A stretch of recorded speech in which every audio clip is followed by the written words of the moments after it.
Hello, welcome back to Lalitha's kitchen.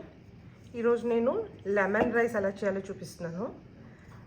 రైస్ని నేను మామూలుగా మన రైస్ కుక్కర్లో ఐపీలోనే ఉడకబెట్టేసి ప్రెషర్ కొద్దిగా ఒక నిమిషం ముందే తీసేస్తాను అనమాట. తీసేసి ఇట్లా విడిగా ఇలా వేసేసుకుంటా. ఓకే, సో ఇప్పుడు దీనికి మనము తడకా వేసి పోపు వేసి చేసుకోవాలి. మేక్ షూర్ దీన్ని మనం ఎక్కువగా బ్రేక్ చేసేయవద్దు. ఓకే, సో ఇప్పుడు మనము లెమన్ పిండుకొని దాన్ని కూడా నేను చింతపండు వేయట్లేదు, అందువల్ల కొద్దిగా లెమన్ని మనము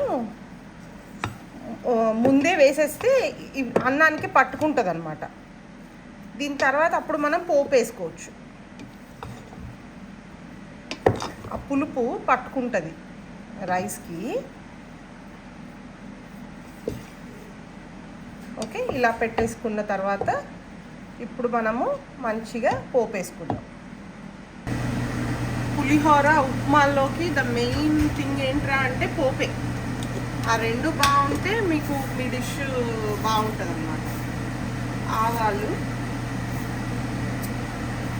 మినప్పప్పు కొద్దిగా ఫ్రై అయిన తర్వాత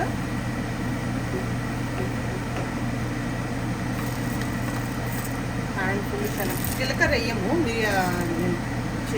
ఏముంటుంది పులిహోర పోపులో జీలకర్ర వేయము.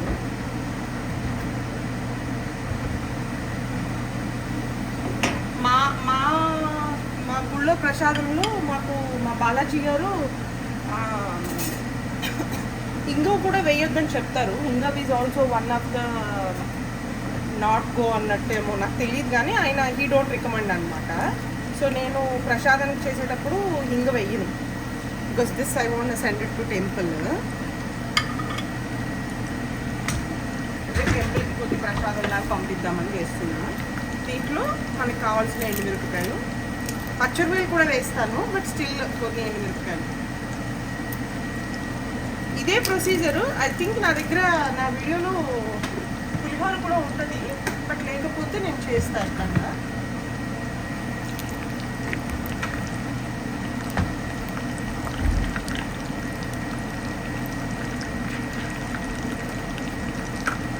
పులిహోరలోకి పీనట్స్ మస్ట్,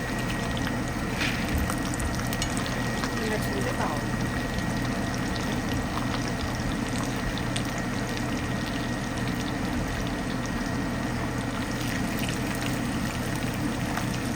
నేను రైస్లో సాల్ట్ వేయలేదు, నేను సాల్ట్ వేసేస్తాను.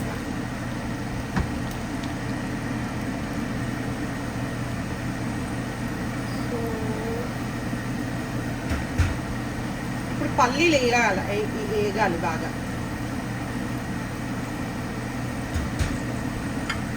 అల్లము,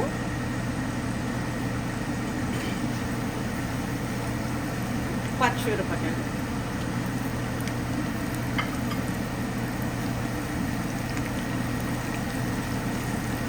another most important, you can skip it also. ఇది లేకపోతే మీరు చేయాల్సిన అవసరం లేదు. కరివేపాకు, ఇవన్నీ బాగా ఫ్రై అయిపోతే ఇదే మన పోపు. ఇక్కడ ఇంకో పులిహోర అంటే ఎప్పుడు మనకి ఆ ఎల్లో కలర్ కదా, ఇదే పసుపు కంపల్సరిగా ఇందులోనే వేసుకోవాలి. లేదు వేడి అన్నంలో కూడా వేసుకోవచ్చు, బికాస్ పసుపు ఫ్రై తొందరగానే అయిపోతుంది. మీరు వేడిగా అన్నం ఉన్నప్పుడు కూడా వేసేసుకోవచ్చు, బట్ నేను మోస్ట్లీ ఇట్లానే వేస్తాను అనమాట. సేమ్ ఇదే ప్రాసెస్. చింతపండు ఇప్పుడు దీంట్లో కొద్దిగా జస్ట్ మన ఇంట్లోకే ఒక 2 స్పూన్లు 2 గ్లాసులు 3 గ్లాసులు వేసుకుంటున్నామంటే ఈ పోపులోనే చింతపండు పల్పు, థిక్గా చేసిన చింతపండు పల్పుని ఇందులో వేసేసుకొని 1 నిమిషం ఉడకబెట్టేయాలి ఆ పచ్చి వాసన పోయే వరకు. దాన్ని తీసుకెళ్ళి మన అన్నంలో కలిపేసుకోవడం. లేదు కొద్దిగా ఎక్కువ క్వాంటిటీలో చేస్తున్నాను అంటే అప్పుడు చింతపండుని పక్కన ఉడకబెట్టుకొని అది బాగా దగ్గరికి అయిపోయిన తర్వాత దాన్ని తీసుకొని ఈ పోపులో ఒక్కసారి, ఎందుకంటే ఆ నూనె తగలాలి, ఒక్కసారి ఏగిచ్చేసుకొని ఇట్లాగా ఆ మొత్తం తీసుకెళ్ళి మన రైస్లో కలిపేసుకోండి.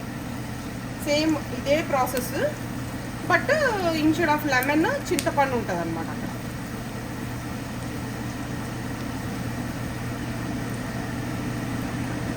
ఇప్పుడు పోపు అయిపోయిందండి. స్టవ్ ఆఫ్ చేసేసి దీన్ని తీసుకెళ్ళి మనం రైస్లో కలిపేసుకుంటాం.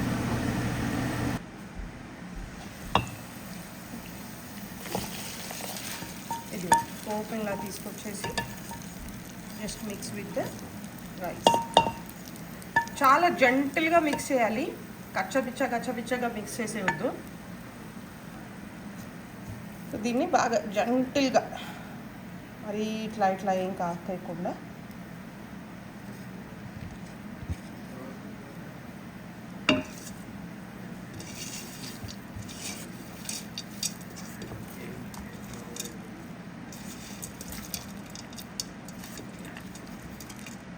మీకు చింతపండు ఈ లెమన్లో పసుపులో బాగా కలిసిపోతుంది అనమాట.